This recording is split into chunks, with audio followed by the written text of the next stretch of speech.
নমস্কার, সবাই কেমন আছেন? তুলিকা অফিসিয়ালের আরও একটি রান্নার ব্লগে আপনাদের সবাইকে জানাই আমন্ত্রণ। আজ শুভ জন্মাষ্টমী, খুবই ভালো একটা দিন।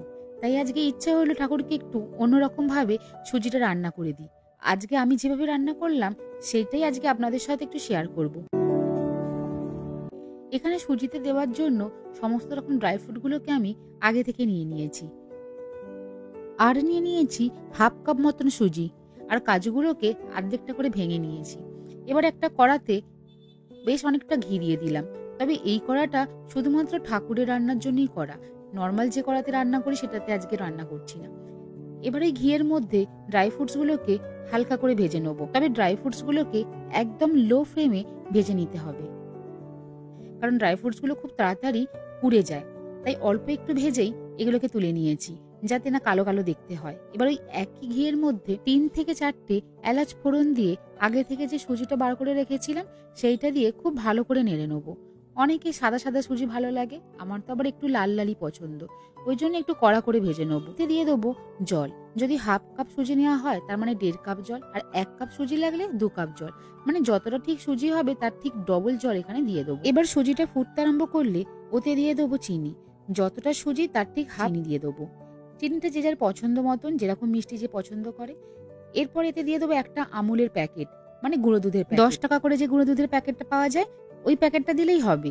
এবার সুজিটাকে খুব ভালো করে নেড়ে নেব। এখন গ্যাসের ফ্লেমটা লো টু মিডিয়াম ফ্লেমে রাখতে হবে, তা না হলে সুজি কড়াতে লেগে যাবে আর সুজিতে একটা পোড়া গন্ধ ছাড়বে, যেটা কিন্তু খেতে মোটেই ভালো লাগবে না। তাই কন্টিনিউয়াসলি কিন্তু নেড়ে যেতে হবে, আর মাঝে মাঝে দেখে নিতে হবে যে কিরকম গাঢ় হয়ে গেছে। এবার মোটামুটি সুজিটা হয়েই গেছে। আগে থেকে যে ড্রাই ফ্রুটস গুলো ভেজে রেখে দিয়েছিলাম সেইগুলো এবার সুজির মধ্যে দিয়ে দেবো, আর সুজির সাথে খুব ভালো করে মিশিয়ে নেব। আসলে সুজি রান্না করতে সবাই তো জানেন যে খুব একটা বেশি কিন্তু টাইম লাগে না, খুব অল্প সময়ের মধ্যে এই রান্নাটা হয়ে যায়। এইবার সুজিটাকে একটা থালার মধ্যে খুব ভালো করে মিলে দেবো। খুন্তি দিয়ে চারপাশটা একটু চেপে চেপে চেপে চেপে থালার আকারে করে দেবো, যাতে দেখতে একটু ভালো লাগে। এত গরম হাত দেওয়াই যাচ্ছে না, একটু ঠান্ডা হলে হাত দিয়ে একটু চেপে চেপে দিলেও দেখতে ভালো লাগে। এবার একটু যাতে সুন্দর দেখতে লাগে, গার্নিশিং এর জন্য ওপর থেকে একটু আমন্ড কুচি, একটু কাজু বাদাম কুচি, আর কটা কাজু বাদাম আর কিশমিশ দিয়ে দেবো। এই কাজু বাদাম আর কিশমিশগুলো ওই যে ভেজে রেখেছিলাম ওখান থেকেই কটা সরিয়ে নিয়েছিলাম, সেখান থেকেই কটা বেছে বেছে এখন সুজির ওপর সাজিয়ে দেবো। আমার এখন ভগবানকে ভোগ দেবার যে থালিটা আমি বানিয়েছি সেটা একদম রেডি হয়ে গেছে। নিজেরা তো বাড়িতে সবসময় রান্না করে খেয়েই থাকি, ভগবানকে যদি একটু হাতে করে রান্না করে দেওয়া যায় তাহলে খুব ভালোই লাগে।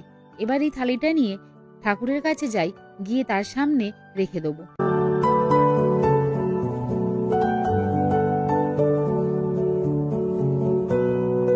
আজ এই শুভ জন্মাষ্টমীর দিনে ছোট্ট এই রান্নার ব্লগটা আপনাদের কেমন লাগলো নিশ্চয়ই জানাবেন।